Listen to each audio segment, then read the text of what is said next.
கிறிஸ்து இயேசுவில் பிரியமான சகோதர சகோதரிகளே, கிறிஸ்துவின் நாமத்தினாலே உங்கள் அனைவருக்கும் வாழ்த்துக்களும் வணக்கங்களும் ஜெபங்களும்.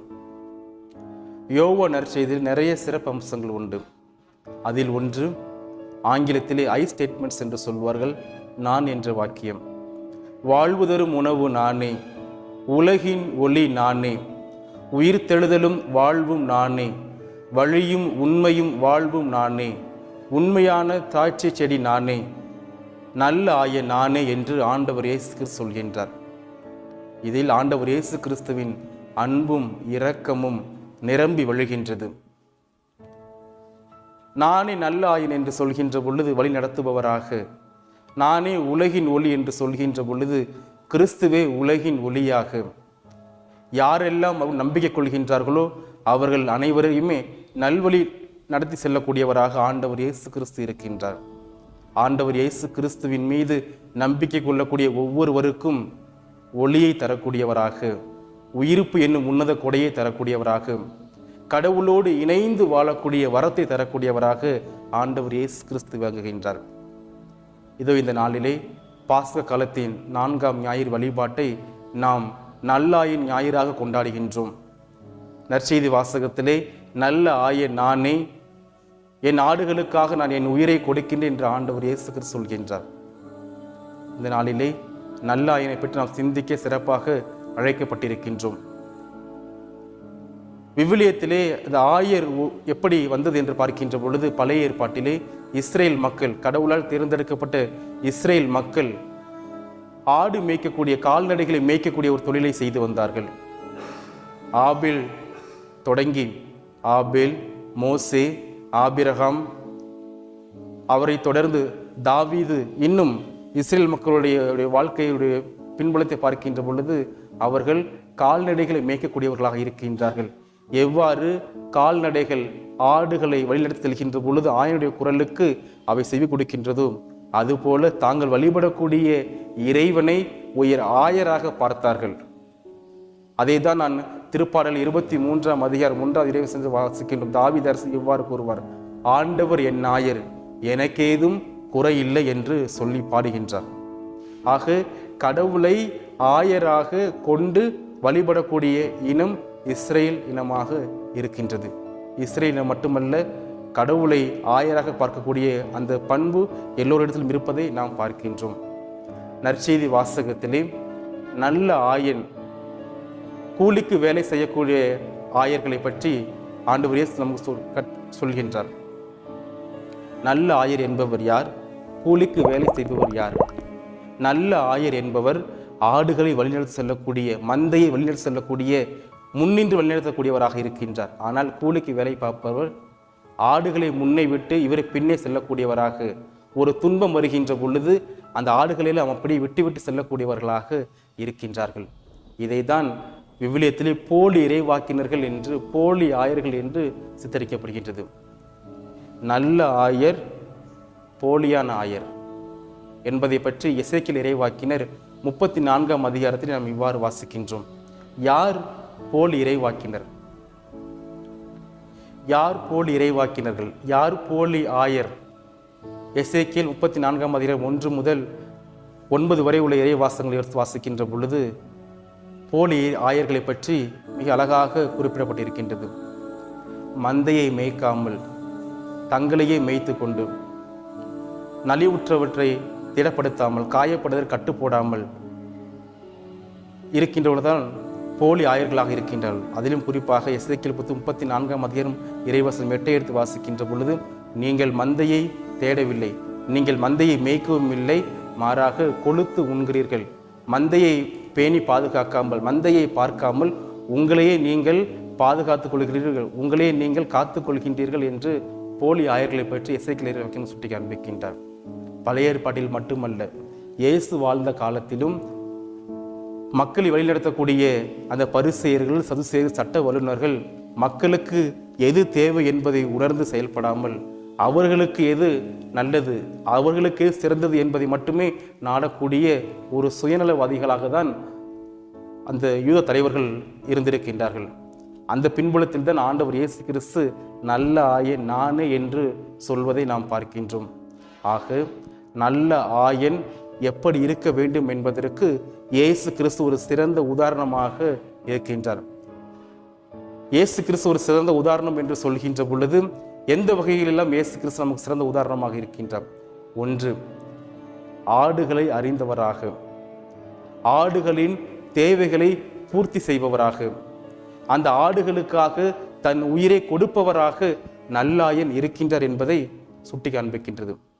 நற்செய்தி வாசகத்திலே நாம் வாசிக்கின்றோம், தந்தை என்னை அறிந்திருக்கின்றார், நானும் தந்தை அறிந்திருக்கின்றேன், நான் என் ஆடுகளை அறிந்திருக்கின்றேன் என்று ஆண்டவர் இயேசு கிறிஸ்து சொல்கின்றார். இதுதான் நல்லாயனுக்குரிய முதல் பண்பு. ஆடுகளை அறிந்த நல்லாயனாக இருக்க வேண்டும், ஆடுகளை அறிந்திருக்க வேண்டும். ஆடுகளை அறிந்திருக்க வேண்டும் என்று சொல்கின்ற பொழுது ஆண்டவர் இயேசு நற்செய்தி வாசகத்திலே தந்தை என்னை அறிந்திருக்கின்றார், நானும் தந்தை அறிந்திருக்கின்றேன் என்று சொல்கின்ற பொழுது தந்தையாகிய கடவுள் மகனாகிய இயேசு கிறிஸ்துவை முழுவதுமாக அறிந்திருக்கின்றார். அவர் எதற்காக நான் அனுப்புகின்றேன், யாரை மீட்பதற்காக அனுப்புகின்றேன் என்பதை தந்தை அறிந்தவராக இருக்கின்றார். அதே போல ஆண்டவர் இயேசு கிறிஸ்துவும் தந்தையாகிய கடவுளை அறிந்தவராக இருக்கின்றார். அறிந்தவர் என்று சொல்கின்ற பொழுது அவருடைய எண்ணங்கள், எதற்காக கடவுள் தந்தையாய் கடவுள் இணைந்த உலகிற்கு அனுப்பியிருக்கின்றார் என்ற அனைத்தையுமே அறிந்த ஆண்டவராக இருக்கின்றார். அதேதான் மிக அழகாக ஆண்டவர் இயேசு கிறிஸ்து சொல்லியிருக்கின்றார், தந்தையின் திருவுளத்தை நிறைவேற்றுவதே என் ஆன்மீக உணவு என்று சொல்லியிருக்கின்றார். அப்படி என்றால் தந்தையின் எண்ணத்தை அறிந்த ஆண்டவராக, தந்தையின் எண்ணத்தை அறிந்தவராக ஆண்டவர் இயேசு கிறிஸ்து இருப்பதை பார்க்கின்றோம். அதே வேளையிலே நான் என் ஆடுகளை அறிந்திருக்கின்றேன் என்று சொல்கின்ற பொழுது ஆண்டவர் இயேசு கிறிஸ்து எதற்காக இந்த உலகத்திற்கு வந்தார் என்பதை அறிந்த ஆண்டவராக இருக்கின்றார். எல்லா மக்களையும் அறிந்த ஆண்டவராக இருக்கின்றார். ஒருவரை பெயர் சொல்லி அழைக்கின்ற பொழுது பேதுரு என்று அழைக்கின்ற பொழுது, மத்தே என்று அழைக்கின்ற பொழுது, நத்தானியேல் என்று அழைக்கின்ற பொழுது ஒவ்வொருவரையும் அறிந்த ஆண்டவராக இருக்கின்றார். அவர் யார், அவருடைய பின்புலம் என்ன, அவர் எப்படிப்பட்டவராக இருந்திருக்கின்றேன், எப்படிப்பட்டவராக இருக்க போகின்றார் என்ற அனைத்தையுமே அறிந்த ஆண்டவராக ஆண்டவர் இயேசு கிறிஸ்து இருப்பதை பார்க்கின்றோம்.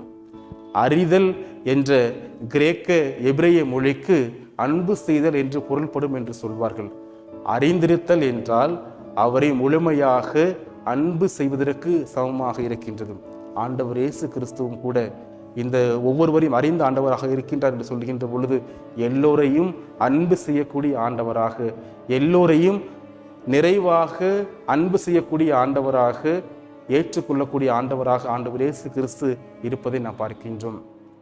பழைய ஏற்பாட்டிலும் சரி புதிய ஏற்பாட்டிலும் சரி கடவுள் பெயர் சொல்லி ஒவ்வொரு இறைவாக்கினர்களையும் அழைக்கின்ற பொழுது, ஆண்டவர் இயேசு கிறிஸ்து ஒவ்வொருவரையும் பெயர் சொல்லி அழைக்கின்ற பொழுது அவர்கள் அந்த நபரை குறித்து முழுமையாக அறிந்தவர்களாக இருக்கின்றார்கள், அவர்கள் தேவைகளை பூர்த்தி செய்யக்கூடியவர்களாக இருக்கின்றார்கள் என்பதில் எந்த ஒரு ஐயமும் இல்லை.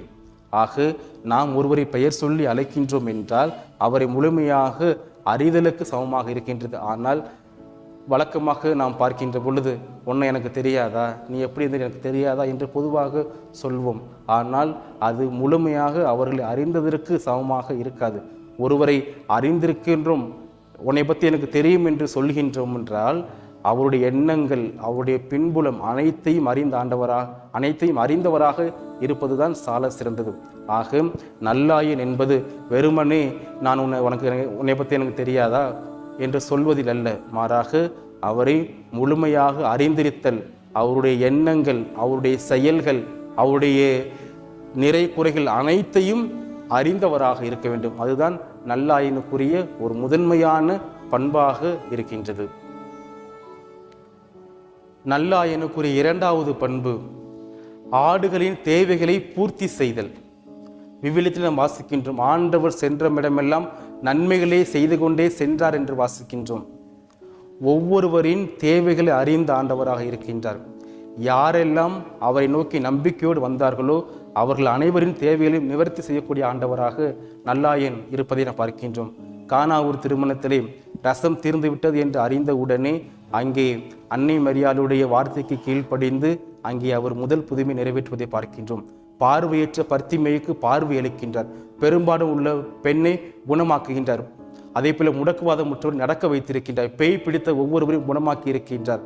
மக்களுக்கு எது தேவை என்பதை ஆண்டவர் அறிந்து அதை நிவர்த்தி செய்யக்கூடியவராக, அவர்களுடைய தேவையை பூர்த்தி செய்யக்கூடியவராக நல்லாயன் இருப்பதை நாம் பார்க்கின்றோம். ஆயனில் ஆடுகள் போல் இருந்த ஒவ்வொருவரின் மீதும் இரக்கம் கொள்ளக்கூடியவராக, பரிவு காட்டக்கூடியவராக, ஒவ்வொருவரின் தேவைகளையும் நிறைவு செய்யக்கூடிய ஆண்டவராக ஆண்டவர் இயேசு கிறிஸ்து விளங்குகின்றார். ஆக நல்லாயன் என்பவர் ஆடுகளின் தேவைகளை பூர்த்தி செய்யக்கூடியவராக இருக்க வேண்டும். அவருடைய தேவைகளை பூர்த்தி செய்ய வேண்டும் என்று சொல்கின்ற பொழுது அவர்களை பாதுகாக்கக்கூடிய பணியினை மறைமுகமாக ஆண்டவர் சுட்டி காண்பிக்கின்றார். ஒரு துன்பம் வருகின்ற பொழுது, ஒரு கஷ்டம் வருகின்ற பொழுது அந்த துன்பத்தில் துணை நிற்கக்கூடியவராக நல்லாயன் இருக்க வேண்டும். ஆண்டவர் இயேசு கிறிஸ்து ஒவ்வொருவரின் துன்பத்திலும் பங்கெடுக்கக்கூடியவராக இருந்தார். ஒவ்வொருவரின் துன்பத்திலும் இரக்கத்தை காட்டக்கூடியவராக நல்லாயன் இருக்கின்றார். ஆக நாம் அனைவரும் ஆடுகள் நல்லாயனாக விளங்க வேண்டும் என்றால் ஆடுகளின் தேவைகளை பூர்த்தி செய்யக்கூடிய மக்களாக நாம் வாழ வேண்டும். மூன்றாவது பண்பு, நல்லாயனுக்குரிய மூன்றாவது பண்பு பாதுகாக்கக்கூடிய பண்பு. ஆடுகளிலிருந்து ஒரு ஓநாய் அதை தாக்க வருகின்றது என்றால் அவற்றை முன்னின்று பாதுகாக்கக்கூடியவராக இருக்க வேண்டும். நல்லாயன் என்பவர் ஆடுகளுக்கு முன்பாக விழுந்து அந்த ஆடுகளை பாதுகாக்கக்கூடியவராக இருக்க வேண்டும். ஆனால் கூலிக்கு வேலை பார்ப்பவர் ஆடுகளை விட்டுவிட்டு தன்னை பாதுகாப்பவராக தான் இருப்பார். மாறாக ஆண்டவர் இயேசு கிறிஸ்து என்ன சொல்கின்றார்? ஆடுகளுக்கு முன்பாக விழுந்து அந்த ஆடுகளை பாதுகாக்கக்கூடிய நல்ல ஆயனாக இருக்க வேண்டும். ஒரு துன்பம், கஷ்டம், கண்ணீர், கவலைகள் வருகின்ற பொழுது அவர்களோடு உடன் இருக்கக்கூடிய ஒரு நல்ல பண்பை நல்ல ஆயர்கள் கொண்டிருக்க வேண்டும் என்பதை ஆண்டவர் இயேசு கிறிஸ்து இங்கே வலியுறுத்துகின்றார். பாதுகாக்கக்கூடிய பண்பு, துணை இருக்கக்கூடிய பண்பு, துன்பத்திலே தோள் கொடுக்கக்கூடிய பண்பை நாம் அனைவருமே கொண்டிருக்க வேண்டும். நான்காவதாக, நல்ல ஆயன் என்பவர் ஆடுகளுக்காக உயிரை கொடுக்கவும் முன்வர வேண்டும். தன் நண்பர்களுக்காக உயிரை கொடுப்பதை விட மேலான அன்பு யாரிடமும் இல்லை என்று ஆண்டவர் இயேசு சொல்லியிருக்கின்றார். ஆக எவ்வாறு ஆண்டவர் இயேசு கிறிஸ்து ஒரு நல்ல ஆயராக மக்களின் மீட்புக்காக, மக்களுடைய பாவங்களின் பரிகாரமாக தன்னுடைய உயிரை கொடுக்க முன் வந்தார். தன்னுடைய உயிரையும் சிலுவையிலே கையெழுத்திருக்கின்றார். அதுதான் நல்ல ஆயனுக்குரிய ஒரு முக்கியமான பண்பாக இருக்கின்றது. ஆக நல்ல ஆயன் என்பவர் ஒருவரை அறிந்தவராக, ஆடுகளை அறிந்தவராக இருக்க வேண்டும். அந்த ஆடுகளின் தேவைகளை பூர்த்தி செய்யக்கூடியவராக இருக்க வேண்டும். அந்த ஆடுகளை பாதுகாக்கக்கூடியவராக இருக்க வேண்டும். அந்த ஆடுகளுக்காக தன் உயிரை கொடுக்க நேர்ந்தாலும் தன் உயிரையும் கொடுக்க தயாராக இருக்க வேண்டும் என்றுதான் ஆண்டவர் இயேசு கிறிஸ்து சுட்டி காண்பிக்கின்றார். ஆக நாம் எப்படிப்பட்ட மனிதர்களாக வாழ்ந்து கொண்டிருக்கின்றோம் என்று சிந்தித்து பார்ப்போம். ஏதோ ஒரு வகையில் நாம் ஒவ்வொருவருமே நல்ல ஆயர்களாக வாழ அழைக்கப்பட்டிருக்கின்றோம். குடும்பத்திலே, நாம் பணியாற்றக்கூடிய பணித்தலங்களிலே, அல்லது நாம் வேலை பார்க்கக்கூடிய நிறுவனங்களோ அல்லது பள்ளிக்கூடங்களோ கல்லூரிகளோ ஏதோ ஒரு வகையில் நாம் அனைவருமே நல்ல ஆயர்களாக வாழ அழைக்கப்பட்டிருக்கின்றோம். அவ்வாறு நல்ல ஆயர்களாக வாழ அழைக்கப்பட்டிருக்கக்கூடிய நாம் அனைவரும் அந்த நல்லாயன் இயேசுவை போல, அந்த நல்லாயன் ஆண்டவர் இயேசு கிறிஸ்துவை போல நாம் ஆடுகளை, நாம் யாரை சார்ந்திருக்கின்றோமோ அவர்களை அறிந்திருக்கின்றோமா? அவர்கள் தேவைகளை பூர்த்தி செய்கின்றோமா? அல்லது அவர்களை பாதுகாக்கக்கூடிய பணியை செய்கின்றோமா? எது நேர்ந்தாலும் அவர்களுக்காக எதையும் செய்ய துணிய நாம் தயாராக இருக்கின்றோமா? உயிரை கொடுக்க கூட நேர்ந்தாலும் அந்த உயிரை கொடுக்க நாம் தயாராக இருக்கின்றோமா என்று இந்த நாளிலே சிந்தித்து பார்ப்போம். நாம் எப்படிப்பட்ட மனிதர்களாக இருக்கின்றோம்? இயேசுவை போல நல்ல ஆயர்களாக வாழ்ந்து கொண்டிருக்கின்றோமா? இயேசு கிறிஸ்து நல்ல ஆயனாக விளங்குகின்றார் என்றால் நாம் அனைவருமே அவர் மேய்க்கும் மந்தைகள், அவருடைய ஆடுகள். அப்படி என்றால் ஆடுகளாக இருக்கக்கூடிய நாம் அனைவரும் எப்படிப்பட்ட வாழ்க்கையை வாழ வேண்டும்? எவ்வாறு நான் ஒரு ஆயருடைய குரலுக்கு அனைத்து ஆடுகளும் செவி கொடுக்கின்றதோ அதுபோல நல்லாயின் குரலுக்கு செவி கொடுக்கக்கூடிய மக்களாக நாம் அனைவருமே வாழ அழைக்கப்பட்டிருக்கின்றோம். உருமாற்ற நிகழ்விலே அங்கே வானத்தை திறந்து புறா வடிவிலே ஆண்டவர் கடவுளுடைய வார்த்தை இவ்வாறு வந்தது: இதோ என் அன்பார்ந்த மைந்தன், இவர் பொருட்டு நான் பூரிப்படுகின்றேன், இவருக்கு செவி சாயுங்கள் என்று சொல்கின்றார். யாருக்கு? நல்லாயனுக்கு நாம் அனைவருமே செவி கொடுக்க வேண்டும். அவருடைய குரலை கேட்க வேண்டும். அவருடைய கட்டளைகளுக்கு நாம் கீழ்ப்படிய வேண்டும். அதுதான் நாம் நல்ல ஆயனுக்கு கொடுக்கக்கூடிய ஒரு நல்ல பண்பாக இருக்கின்றது. ஆக நாம் அனைவருமே மந்தைகளாகவும் இருக்கின்றோம், ஆயர்களாகவும் வாழ்ந்து கொண்டிருக்கின்றோம். மந்தைக்குறி நல்ல பண்பு கடவுளுடைய குரலுக்கு செவி கொடுப்பது. ஆயர்க்குறி நல்ல பண்பு ஒருவரை அறிந்து அவருக்கு தேவையை பூர்த்தி செய்து அவரை பாதுகாக்கக்கூடிய நல்ல பண்பு. ஆக நாம் எப்படிப்பட்ட மனிதர்களாக வாழ்ந்து கொண்டிருக்கின்றோம்? கடவுளுடைய குரலுக்கு, கடவுளுடைய கட்டளைகளுக்கு செவி கொடுக்கக்கூடிய மக்களாக வாழ்ந்து கொண்டிருக்கின்றோமா?